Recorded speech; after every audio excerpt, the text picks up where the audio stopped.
everybody. Welcome to another edition of SacTown Movie Buffs. Once again, I'm Pierre, and this is Jason. And today we are back reviewing two new films. The first is going to be The Last Shift, and the second being One Night in Miami. One Night in Miami, I know I got on Netflix, and The Last Shift was... One Night, it's Amazon Prime. Oh, I'm sorry, Amazon Prime. Yeah, I got it on Amazon Prime, and then I think I actually found The Last Shift on Xfinity through Comcast, my cable provider, but it was also on Amazon as well. So with a fee, of course. Yeah, so, it's for rent.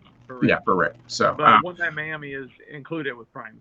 Exactly. So if you have Prime, you're good to go on that one. So so those are the two films we'll be talking about. Two kind of different films, but very interesting to say the least, I guess. But I say without further ado, we just get right into it.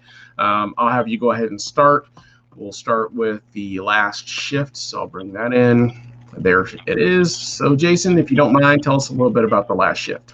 Yeah. So The Last Shift is a new film starring Richard Jenkins, who is one of my favorite character actors. You know, one of those actors that pops up in a lot of things that a lot of people might not know his name, but they know that guy, kind of. He's like one of those recognizable faces, for sure. Right. And he plays a fast food, he works the graveyard shift at a fast food restaurant, and he's been there for 38 years. And he's kind of oblivious, but he's kind of likable, you know what I mean? He's just but he's getting to the point where he's about to retire, leave the fast food joint and go down, get his mom out of the rest home. So he's basically retiring from the fast food joint after 38 years there. Never had any higher ambitions, it seems like. Never had any frustrations. But he is being asked to train his replacement. And his replacement, much younger, obviously, played by, I can't remember the character's name, but the actor's name is Shane Paul McGee. So he's being asked to train his new replacement. And that's basically what the movie is about. It's about him training his replacement. And at first, I thought this movie was really interesting because at first, it seems like it's going to be one of these movies kind of like... with Richard Jenkins, it kind of reminded me it's going to be like The Visitor. Or I kind of felt that way too. Or The Station Agent or something of that nature. Yeah. Right. I thought it was going to be one of those kind of movies, which is fine. I love those movies. I love those movies where, two people who are from completely different worlds, completely different walks of life, find common ground and it ends on a happy note and all that kind of stuff. Or, but it's not that kind of movie. It seems like it's going to be. It seems like it's going to be at first. But I think and I don't want to get into spoilers too much, but I'll just say, like, it's a lot more complex and ambiguous and unpredictable than it at first appears. And it really does dive into some pretty heavy territory. Because, again, like Richard Jenkins, older white man, his replacement is a young black kid. Again, different walks of life. You think it's going to be one of those movies where by the end they're best friends. And it hurt. It's unfortunate that I feel like I have to say this, but as much as I love The Visitor and The Station Agent, this movie, unfortunately, is probably more realistic in a lot of ways in that regard. But I'll just say that it seems like it's going to be a buddy movie, and it's not a buddy movie. No. But it's a pretty complex movie, but I thought it was really good. Both of the lead actors are fantastic. There's some other good actors in there too. Mm-hmm. But yeah, it definitely takes some turns that you don't expect. And I think it's all the better for it. So I liked it a lot. How about you? Yeah, I really enjoyed it. I thought it was great. I just watched it last night, actually. So it's pretty fresh for me. I kind of feel the same way you did. Is it the same? I don't know. Was it the same director that did those other movies, or no? Okay, just nope. Because it did have kind of that same feel at the very beginning, and I thought it was going to be like one of those like slice of life drama, dry comedy ones, like those other two kind of were. This one definitely does have some humor in it, but there's a lot of really, really underlying, like really like serious elements. There's a lot of things that get brought up about race and that sort of stuff in this film that were kind of unexpected,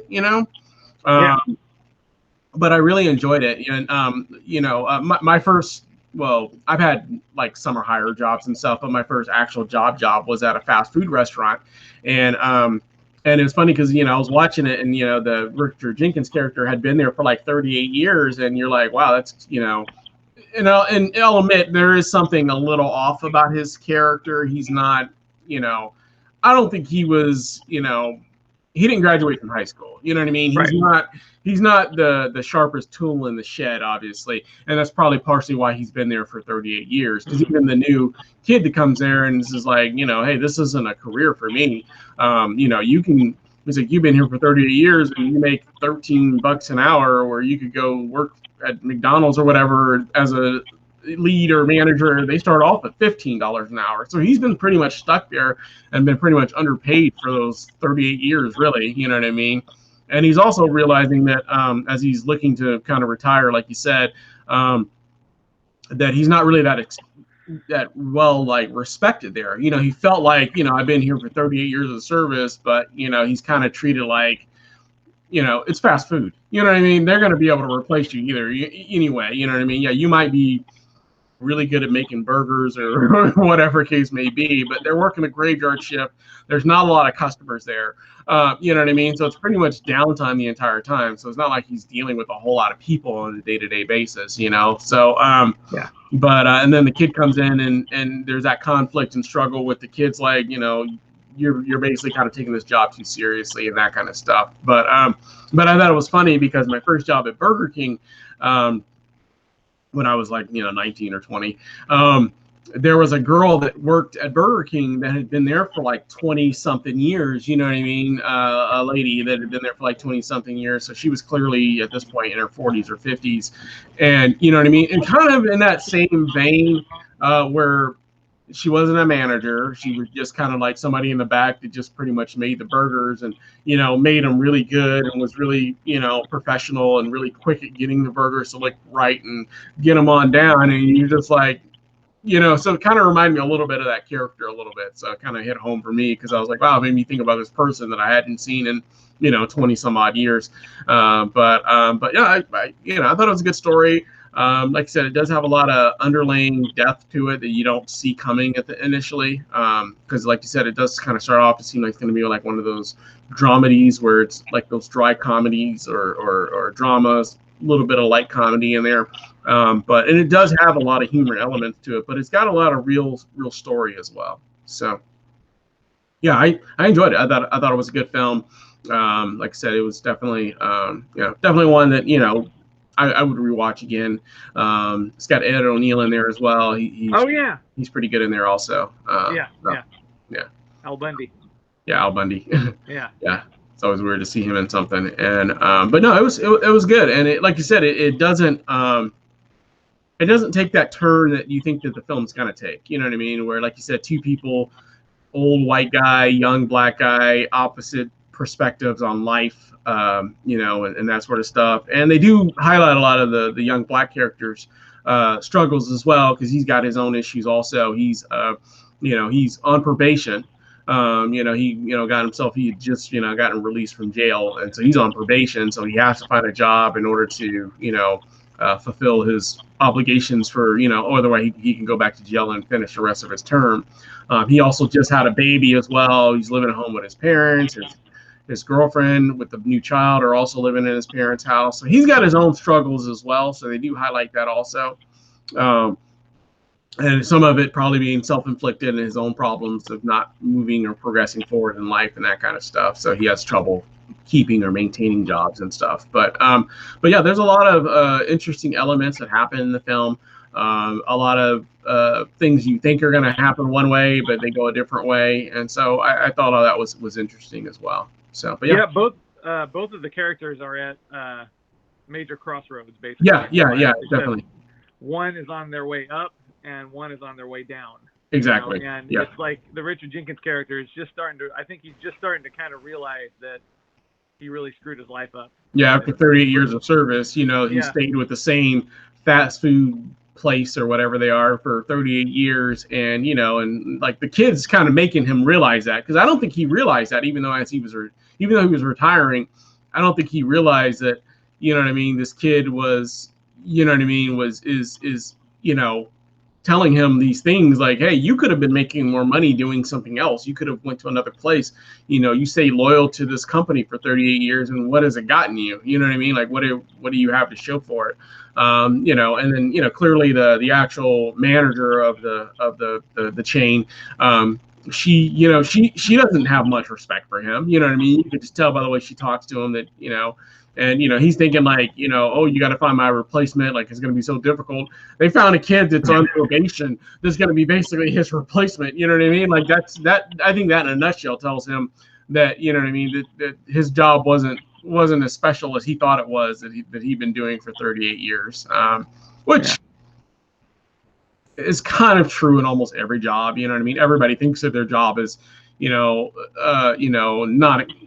expendable. You know, everybody thinks that like I'm really, really needed here at this job, but you know, you could quit tomorrow. They will find a replacement for you. Trust me. Yep. I don't care who you are. You know what I mean? Yep. Every job's that way. You know what I mean? Yep. But that's, you know, but you think that if you've been with a job for 38 years, that, you know, your position is you're not going to need to be replaced. But you know, I've hired enough people just being in my background in HR and been in enough jobs to know that everybody's replaceable. You know what I mean? Like, don't think because you've been there for 38 years that, you know, you're some special. It's fast food. You know what I mean? Like, if you can count and make a burger, you can do the job that he was doing. Yeah. You know what I mean? You're willing to clean. You can do the job that he was doing for 38 years. So I never worked fast food.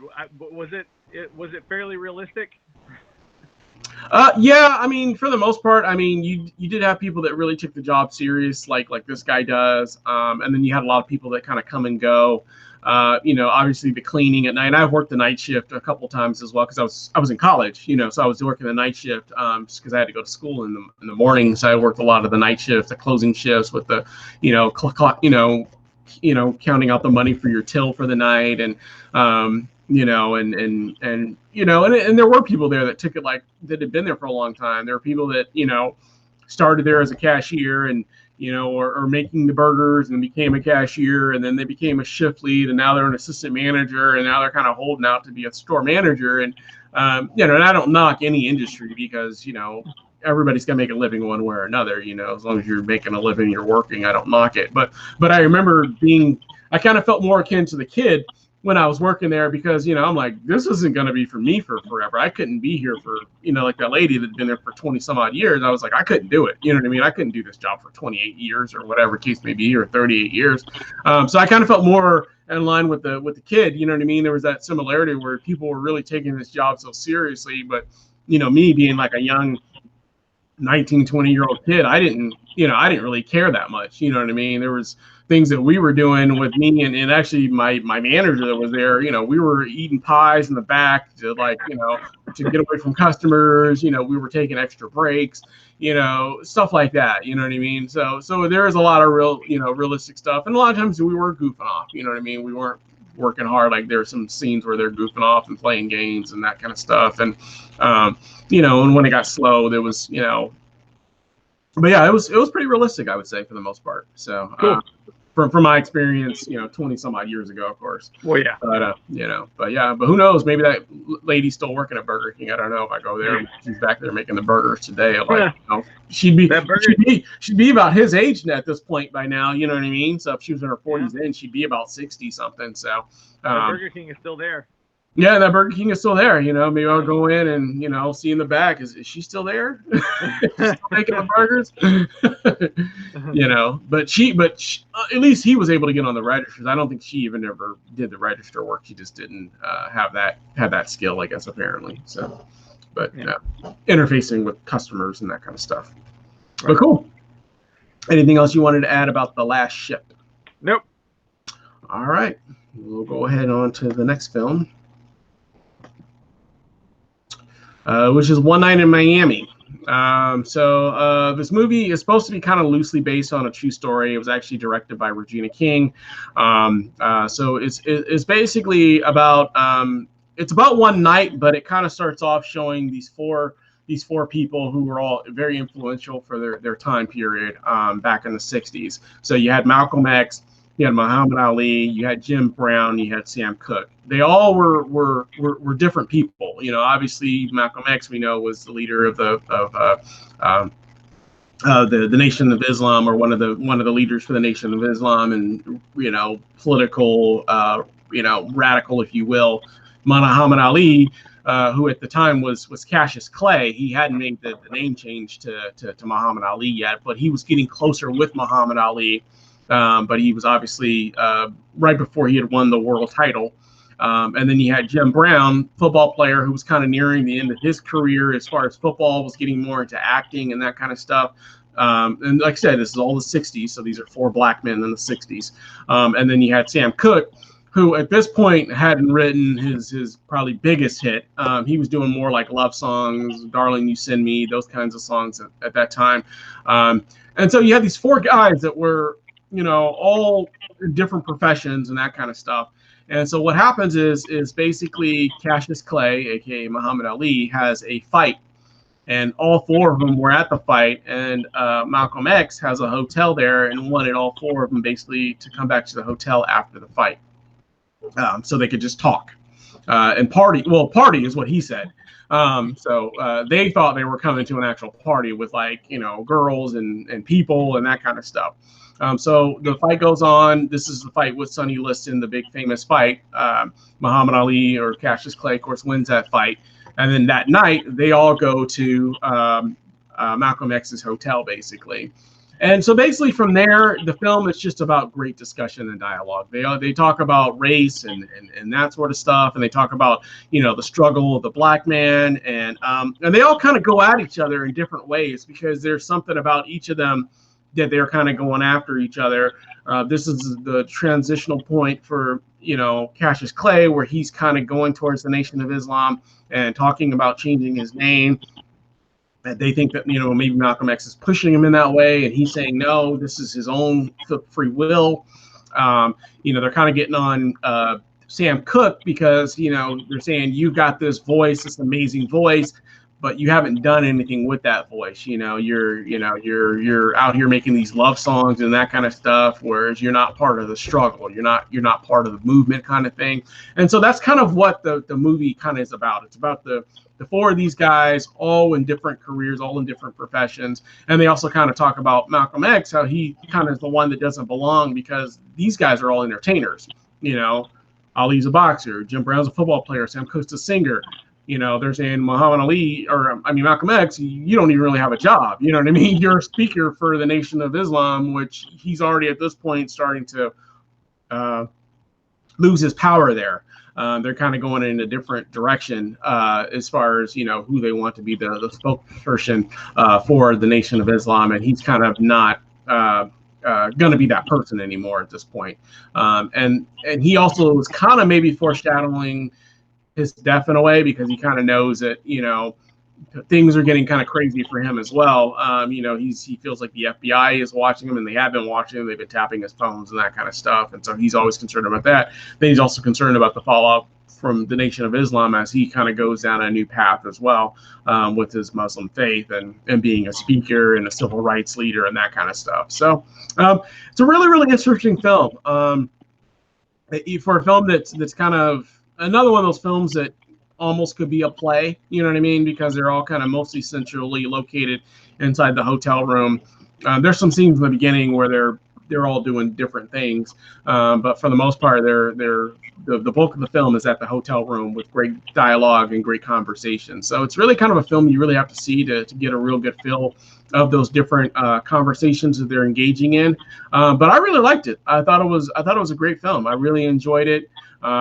I really like the dialogue in it. And like I said, I'm always a fan of really intriguing dialogue in films, whether it be kind of I don't like to play feel always, where it feels like it's a play, but I do like when they're in a tight quarters and they're all having different dialogues and different conversations and that kind of stuff. We've touched on this in the past of the films that were kind of similar to that. We just watched Black Bear, which we just reviewed, the first half of that, where they're kind of all in that house having a good dialogue, conversations, and The Rental, and some of those other films where, Ma Rainey's Black Bottom, some of those other films where they're all kind of like centrally located in 1 or 2 rooms and having these great dialogues and conversations and monologues and that sort of stuff. So and this one's kind of in that same kind of vein.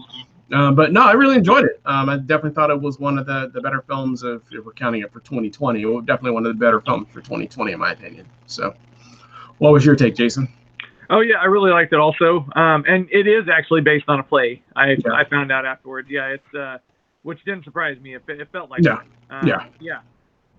Yeah, I thought it was really good. I thought all four actors who before this, I didn't know any of these actors. No, I wasn't that familiar with them as well. They used four people that weren't, big time stars for this film, but they were all really good, for sure. Yeah, all four of them. I looked them up on IMDb, and I had seen stuff with them in it, but they must have been pretty small parts, I guess. But I didn't know any of these actors, and all four of them really blew me away. I thought they were all perfectly cast. I agree. Great. The dialogue is great, like you said. Regina King, first time director. She doesn't do anything too wild, but she keeps it tight and clean. And it's just a really good movie. Yeah, I thoroughly enjoyed it. Yeah, I mean, you covered all the basics really, but I really, really liked it. Yeah. Well, cool. Yeah. So two really, really good films. Like I said, definitely ones that I would urge anybody to check out. Like I said, I think that they're different, but they're definitely really, really good films as well. So. Yep. Well, cool. Yeah. Anything else you wanted to add about either one of those films before we get into our actual reviews? Nope. 2 quality picks. Cool. It's always nice when a good thing works out. Yeah. As opposed to our last two, which we kind of didn't really love either one of those, really, The Midnight Sky and Black Bear. Yeah. They're both kind of just okay. So it's always good to. I love it when we have a pairing and they're both really good. So, but kind of luck of the draw, with movies, of course. So yeah. They can't all be winners, Yep. Well, let's go ahead and get into those reviews. We'll start with The Last Shift. What was your overall grade and face you would give that one? I would give it 4 out of 5. So it's a B+. So happy. I was happy. Cool. I want a little bit. Sad. I was happy. Yeah, for sure. Yeah. I went just a little bit lower. I went with a 3.5 out of 5. I really, really did enjoy it quite a bit. Thought it was really good. So 3.5 out of 5 in this space, which is a smile with some teeth. Cool. And then One Night in Miami, overall grade you would give that one, and the face you would give that one. I gave that the same grade. I gave it 4 out of 5. Solid B+. I almost gave it a 4.5 out of 5, but it did feel a little bit stiff in a couple of places. I thought, but again, first time director based on a play, that's not too surprising. But I thoroughly enjoyed it. So still 4 out of 5, and me, maybe when I watch it again, I'll make it 4.5 out of 5. So that's the same face. Just I was happy watching it because it was a good movie. Awesome. Coincidentally, I actually gave that one the same grade as you. In this case, I gave this one a 4 out of 5. I thought it was a little bit better than The Last Shift, but I agree with some of what you said. There's some reasons why I wouldn't go higher than that. But it is definitely a really, really quality film. Definitely one of the better films of 2020 for sure. So I went a 4 out of 5, and I gave it this space, which is a pretty big smile. Don't do that again. I'm gonna do it always, man. Always whenever I give films 4 out of 5, which happens, 3 times a year. So this one is actually probably going to be a top 10 contender for me as well. Which I'm still working on that list. But cool. Two really good quality films. Definitely urge anyone check those ones out. Let us know in the comments your thoughts, your take on both of those films. Have you seen them? Did you like them? Did you not like them? Let us know why. As always, if you like the channel, we ask that you like, subscribe, make sure you hit the bell notification so you don't miss any of our updates. Definitely follow us on our podcast as well. And we will be back again with another show for you guys again real soon. We thank you for watching. We hope you have a great day, and we'll see you soon. All right.